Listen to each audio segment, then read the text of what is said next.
right, back again. This one here, this video is to actually give you some tools on how to get out of living paycheck to paycheck.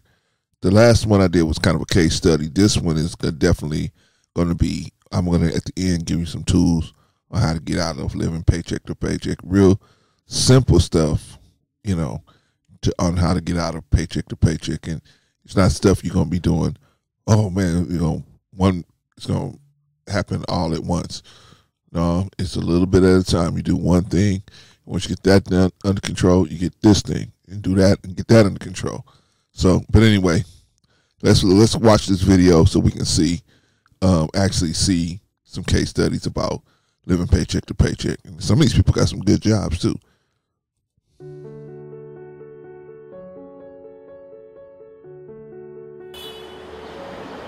My name is AJ. I am from New York City. I'm an HR analyst for a medical firm. Because of COVID, I started getting paid bi-weekly instead of weekly. I have to do more gigs now on the side in order to get paid on a weekly basis, on a daily basis. For me, living paycheck to paycheck, after paying off all the essentials, you're left with very little to have you going till the next paycheck. Last month, my grandmother needed knee surgery, and I had to do a payday loan, like probably the yield was like 23%. Ouch. The payday loan. Whew.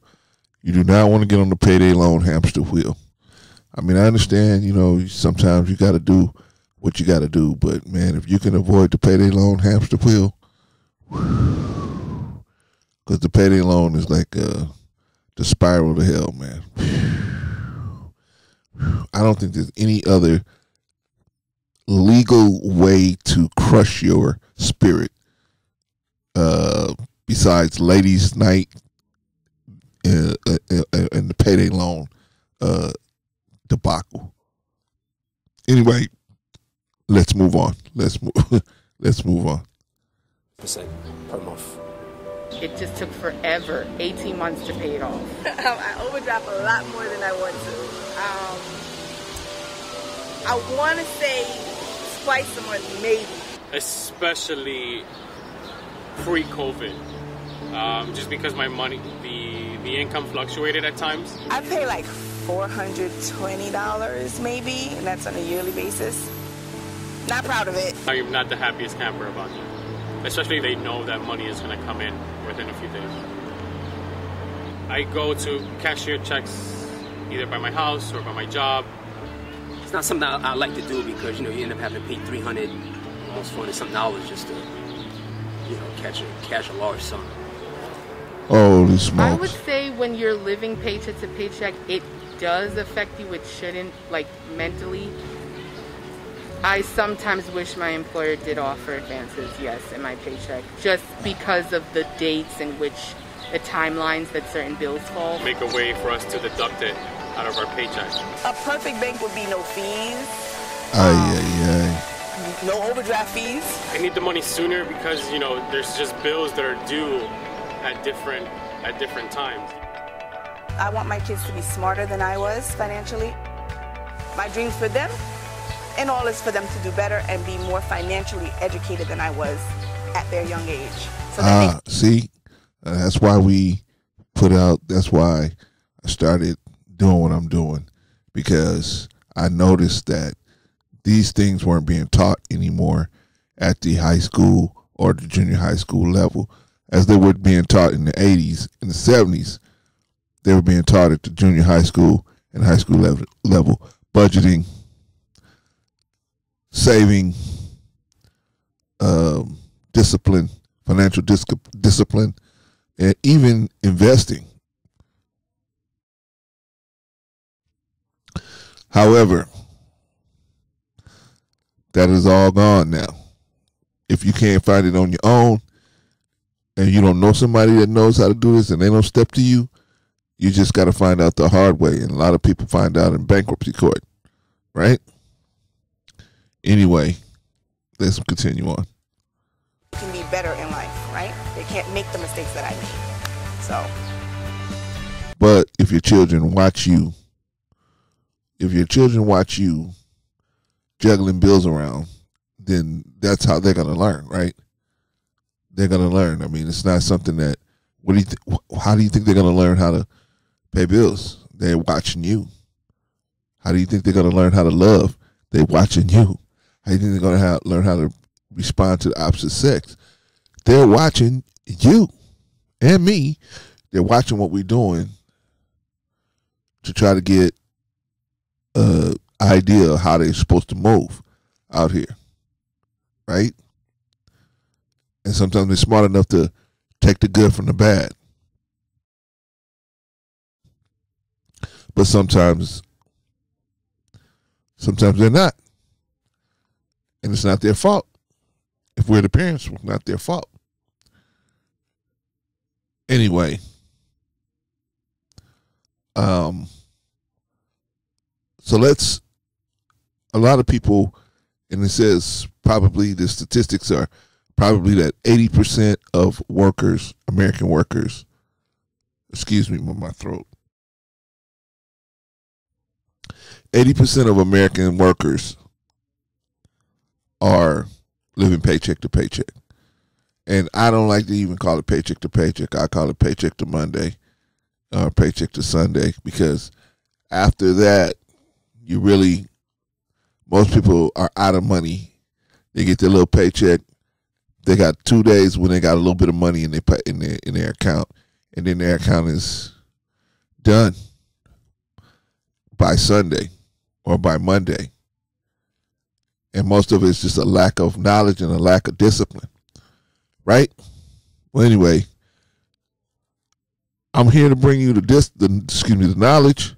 You got to bring the discipline, and then if you apply these things, I'm telling you, you can get out of the paycheck to paycheck if you're lucky enough to already have a paycheck, because that implies that you've been blessed enough to have a paycheck. Now we got to start keeping some of that money in your account, right? Okay, so let's look at it like this. By the way, let me do this. By the way, many people say, "Oh, well, if you raise minimum wage, that will make things better." But it's not. It's just that is a political football that people are passing, because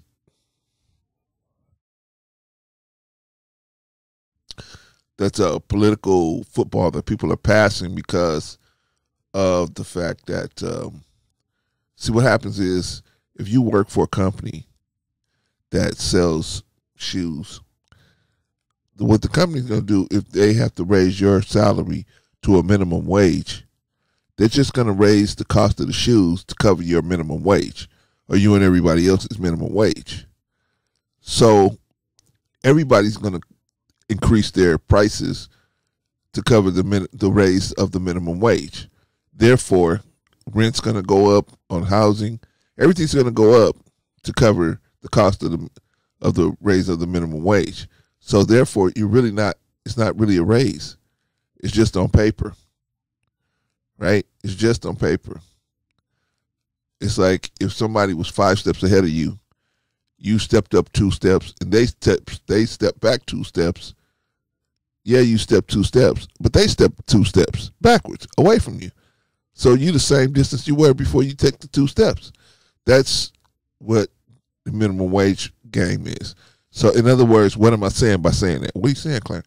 I'm saying that's not a strategy to get out of paycheck to paycheck, is the minimum, going after minimum wage jobs and pressurizing the government to raise the minimum wage. That is that's the strategy of the foolish. A more intelligent strategy is to improve yourself, develop a skill or talent that the world can use and is willing to pay a hefty price for you to display that skill or talent, and then that's the best way to do it. But anyway, let's get into it. Number one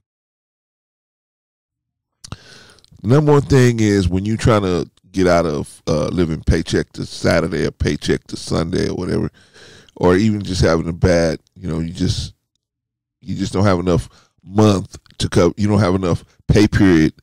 You have too much pay period and not enough money to cover the pay period. We've all been there. So I'm laughing because I remember being that out of sorts. The first thing you want to do is get the total picture. See, some of us are ostriches, and we will just not. We will get mail and we won't open it, or we won't look at it.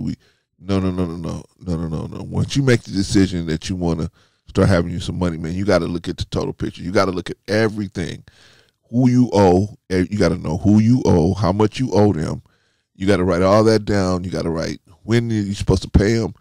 Everything. You got to write it all down, from your recurring bills, like your utilities, to your entertainment and TV and your phone, and to life insurance, to any other things you're paying. Everything that's coming out of your check, you need to know what's happening. You need to know how much is coming out and when, right? So you need to get the total monthly picture. The total monthly picture. Once you get the total monthly picture, then now you need to, number two, you need to identify the unnecessary expenditures. The things that are unnecessary, things that you can lower, you can refinance, you can lower the payment, maybe a car, maybe a house, maybe an entertainment subscription, or some things you could just remove. Like right now, the gyms aren't open. When they open up, sign back up. But why would you be signed up now and making payments now when you can't go? Or likewise, some other kind of subscription you may have that let's say you're on one of these dating apps and you had a subscription on a dating app and you got married. Or you got in a committed relationship. Do you really need to be paying to have it just in case on a dating? I mean, it's just, you gotta see, when you're doing this kind of stuff, man, it takes heart, it takes nerve, because you gotta really look at this stuff. You gotta really look at this stuff and admit to yourself, this is unnecessary. You gotta make some tough decisions. Number three thing you need to do is figure out a way to increase your income. And how I mean by that, you're probably gonna have to get a side hustle or something, in demand, something in demand, a legitimate side hustle that's in demand, service or something easy to start, easy to run, that you can do while you're working at your full-time job. You can do a little something on the side and make you some money and pay off some of these bills. And that money shouldn't go to partying. That money should go straight to paying off bills. Any money you make from your side hustle, you put it right on those bills, right on those, paying off those cars, paying off that house, paying off anything else, those credit cards, anything else you got out there that you could pay off. You need to take that money and pay that off. But you definitely need to increase your income. Next thing you need to do is redo your budget. So most of us don't even have a budget. We don't even have a budget and a budget is just a goal. You striving for that budget. Sometimes things are gonna happen where you got to go over the budget. And then sometimes things are gonna happen where you're gonna hit the budget. So the budget is just a goal. It's just a framework for you to operate in, and you to know where you're at and where what to do, and put it on paper so you can see what it's going to take for you to get where you want to go. But if you don't have a budget, you have nothing. You don't know what's going on, where's money's going out, you don't know what's happening and how much money you're spending. You don't know where you can attack to start trying to save some money. So you have to redo your budget. And in that redoing of that budget, you have to pay yourself. Pay yourself. When I mean pay yourself, I mean first you have to save for your household. Then you have to pay yourself a salary. Pay yourself a small salary. I don't care if it's $20 or it's $50 a paycheck, whatever. You pay yourself. And then after a while, that money will add up. An opportunity will emerge. You will have a little bit of money in your pocket. You'll be able to jump on the opportunity, because guess what?